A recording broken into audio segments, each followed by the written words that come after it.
নমস্কার, আমি অর্পিতা। শুরু করলাম পলিটিক্স। 2019-এর লোকসভা ভোটে তৃণমূলকে খালি হাতে ফিরিয়েছিল উত্তরবঙ্গ। দক্ষিণবঙ্গ সেই ঘাটতি মিটিয়ে দিলেও জয়ের মুকুট থেকে ব্যাকস্পট মুছতেই পারেনি ঘাসফুল। একদা বাম ও পরবর্তীতে তৃণমূলের গড় বলে ধরা হতো দক্ষিণবঙ্গের যে কেন্দ্রগুলিকে। গত ভোটে সেখানেও ভাগ বসিয়েছিল গেরুয়া শিবির। আগামী সোমবার সেই পিচেই আবারও মুখোমুখি তৃণমূল বিজেপি। গত লোকসভা ভোটে উত্তরবঙ্গ থেকে হাওয়া হয়ে গিয়েছিল তৃণমূল। কোচবিহার থেকে মালদহে ছিল পদ্মফুলের ছড়াছড়ি। মাঝে গণিখানিকের জেলার একটি কেন্দ্রে কুপির আলোর মতো টিমটিম করে জ্বলছিল কংগ্রেস। চলতি ভোটের প্রচারেও সে আক্ষেপ শোনা গিয়েছে তৃণমূলের নেতা নেত্রীদের মুখে।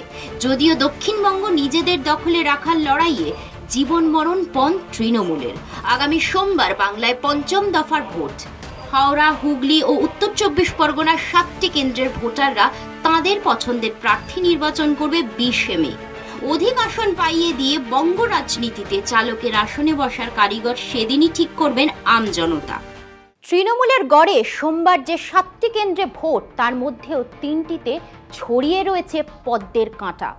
উত্তর 24 পরগনার বনগাঁ ও ব্যারাকপুর এবং হুগলি লোকসভায় গতবার বিজেপিকে জিতিয়েছিল সেখানকার ভোটাররা। সেই জমি পুনরুদ্ধারে এবার 3 কেন্দ্রেই নতুন মুখ এনেছে তৃণমূল।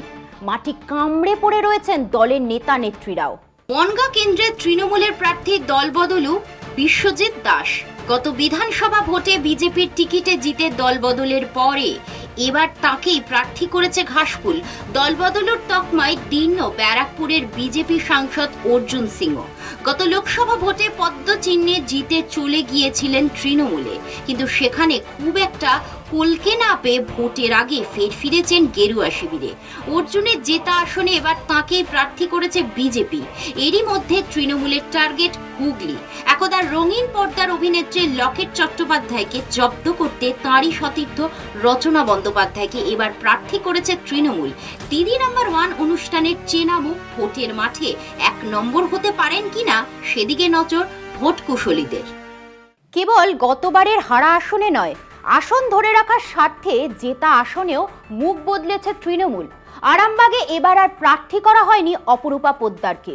পুরনো কর্মী মিতালি বাগকে নতুন আসনে এনে ভোটের ময়দানে ছক্কা মারার আশায় রাজ্যের শাসক দল। ফিরছে একটা বিরতি নিয়ে, সঙ্গে থাকুন। রাম নামে আর ভরসা রাখা যাচ্ছে না। অযোধ্যায় রামলালার বিগ্রহে প্রাণ প্রতিষ্ঠা করেও সাড়া মিলছে না পুরুষোত্তমের। 4 দফা ভোটের পর অন্তত তেমনই মনে করছে পদ্ম শিবিরের হুজহুরা। অগত্যা সীতার শরণ নিতে হচ্ছে বিজেপিকে। ভোটারের মন পাচ্ছে না মোদির রাম নাম। अयोध्या में राम मंदिर का भव्य निर्माण होता है, ये लोग उसका भी विरोध करते हैं।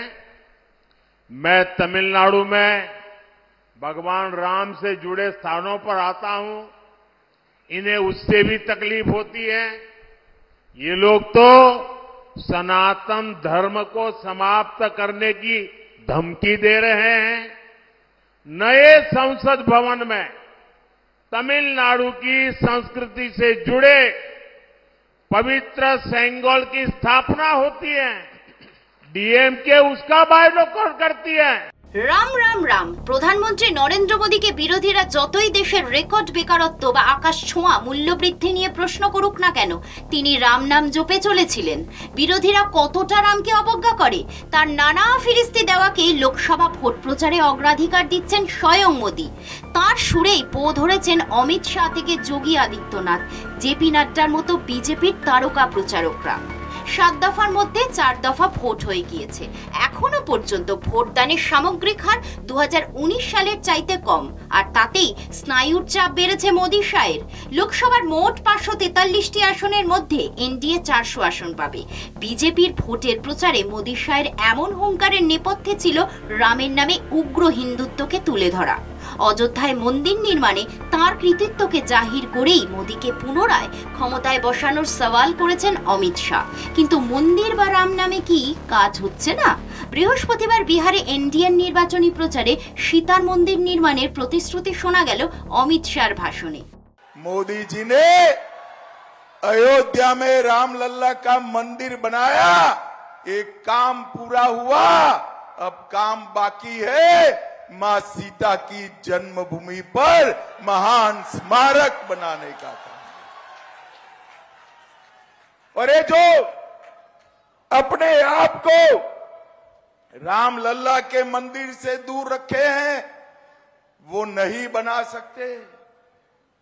सीता माता का भव्य, उनके त्याग, समर्पण, तपस्या और आदर्श पूरे देश की महिलाओं के रखने वाले जीवन का इनके अनुरूप स्मारक अगर कोई बना सकता है, मंदिर कोई बना सकता है, तो नरेंद्र मोदी और भारतीय जनता पार्टी।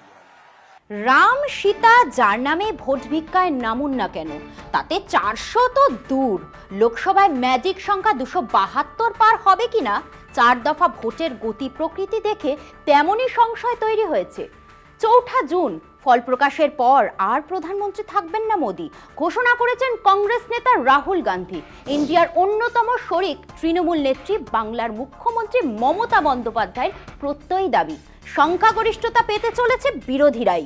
দিল্লিতেও মোদি নয়, দিদি যেটা করবে সেটা হচ্ছে ইন্ডিয়া জোটকে ওখানে ক্ষমতায় এনে দেবে। আমরা এখান থেকে হেল্প করব, আমরা সবাইকে একসাথে নিয়ে ইন্ডিয়া জোটই জিতবে। কালকে পর্যন্ত আমাদের কাছে যে হিসেব আছে তাতে ওরা বড় জোর 190 থেকে 195, আর ইন্ডিয়া জোট 315 ইতিমধ্যেই ক্যালকুলেশন করেছে, 3-4টে পার্টি বাদ দিয়ে। এখনো মোদি বলেছেন ভোটের পর নাকি ইন্ডিয়ার শরিকরা জোট ছাড়বে। স্বভাবতই প্রশ্ন উঠছে, এনডিএর জাদু সংখ্যা 272 পৌঁছতে না পারলে তাঁরা কি বিরোধী ভাঙাতে প্ল্যান বি নিয়ে প্রস্তুতি শুরু করেছেন? সংবাদ সংস্থাকে দেওয়া সাক্ষাৎকারে অমিত সেই সম্ভাবনা উড়িয়ে দিলেন। प्लान बी तब बनाना पड़ता है जब प्लान ए में 60% से कम संभावना हो। निश्चित रूप से मानता हूं कि 100% मोदी जी प्रचंड बहुमत के साथ जीत कर आएंगे। पूरा देश चाहता है ये देश सुरक्षित हो, ये देश समृद्ध हो, इस देश का दुनिया में सम्मान बढ़े, ये देश आत्मनिर्भर हो, ये देश विकसित भारत बने। और हर भारतीय, चाहे गरीब से गरीब हो, चाहे कितना भी धनवान हो, ये सभी मानते हैं कि 10 साल में दुनिया में देश का सम्मान बढ़ा। নরেন্দ্র মোদীর বিশ্বস্ত সেনাপতি অমিত শাহ এনডিএর 400 পারের স্বপ্নে আপাত বিভোর।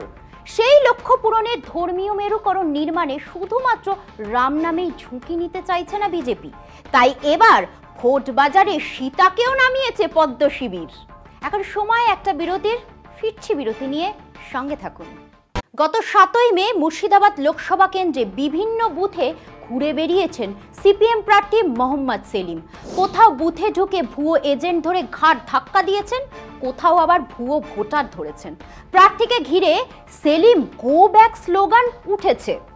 সিপিএম প্রার্থী তাঁদের দিকে এগিয়ে গিয়েছেন। দলের অন্দরে এখন প্রশ্ন উঠেছে, পরের দফায় সিপিএম এর তরুণ প্রার্থীরা 67 বছরের বৃদ্ধ সেলিমের মতো সাহস দেখাতে পারবেন কিনা। দৃশ্যটা কল্পনা করা যাক, অনিল বিশ্বাস সিপিএম এর রাজ্য সম্পাদক। বিশেষ পরিস্থিতিতে তাকে বিধানসভা কিংবা লোকসভা ভোটে প্রার্থী করেছে দল। তিনি অনেক অনুরোধ উপরোধের পর প্রার্থী হতে রাজি হয়েছেন। বিধানসভা নির্বাচনের দিন করিমপুর কেন্দ্রের বুথে বুথে হাজির হয়ে অনিল বিশ্বাস ভুয়ো এজেন্ট ধরছেন, তাকে ঘাট ধাক্কা দিয়ে বুথ থেকে বার করে দিচ্ছেন। অনিল বাবুর ক্ষেত্রে এ দৃশ্য ভাবাই যায় না। প্রথমত সিপিএম এর রাজ্য সম্পাদক কিংবা সাধারণ সম্পাদকরা সাধারণত বিধানসভা অথবা লোকসভা ভোটে দাঁড়ান না। কেউ যদি দাঁড়ান সেটা একান্তই ব্যতিক্রমী। মোহাম্মদ সেলিম সেই ব্যতিক্রমীদের মধ্যে একজন। রাজ্য সম্পাদক হয়েও তিনি ভোটে দাঁড়িয়েছেন। শুধু ভোটে দাঁড়িয়েছেন তাই নয়, মুর্শিদাবাদ কেন্দ্রের টিভি দৌলতে তাঁর দাপট দেখেছেন বঙ্গবাসী।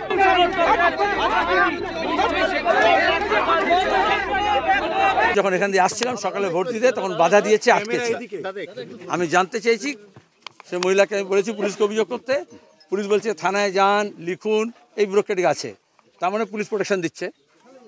কিন্তু আমি এখন মাপবো 200 মিটার মধ্যে আছে কিনা, তারপর পুলিশকে বলবো। পুলিশ পালিয়েছে। আর নাহলে আগের মতো হবে যে আমরা অপারেট করবো, তারপর পুলিশ আসবে। রাজ্য সম্পাদক হওয়ার পর মোহাম্মদ সেলিম সিপিএম এর সর্বস্তরে একটা ঝাঁকুনি দিতে পেরেছেন। জেলায় জেলায় ঘুরে তিনি সংগঠনকে চাঙ্গা করার চেষ্টা করেছেন, বসে যাওয়া কমরেডদের ফের ময়দানে নামাতে পেরেছেন, দলের ডিজিটাল টিমকে ঢেলে সাজিয়েছেন। তিনি বুঝেছেন ডিজিটাল যুগে সেই পুরনো ধ্যান ধারণা আঁকড়ে বসে থাকলে চলবে না। তারই সফল প্রয়োগ তিনি হাতে কলমে দেখিয়েছেন মুর্শিদাবাদের ভোটে। জেলা পার্টি অফিসে দলের ডিজিটাল টিমকে নিয়ে ওয়্যার রুম খুলেছিলেন, সেখান থেকে কার্যত ভোট পরিচালনা করা হয়েছে। সিপিএম এর রাজ্য সম্পাদক এবারের ভোটে রীতিমতো একটি মডেল খাড়া করেছেন। প্রশ্ন উঠেছে পরের জন্মের নেতারা সেই মডেল অনুযায়ী ভোটে কাজ করতে পারবেন কিনা। পরের 3 দফায় ভোট রয়েছে শ্রীরামপুরের দীপশিতা ধর, যাদবপুরের সৃজন ভট্টাচার্য, তমলুকের সায়ন বন্দ্যোপাধ্যায়, ডায়মন্ড হারবারের প্রতীক-উর রহমানের মতো তরুণ প্রজন্মের সিপিএম প্রার্থীদের।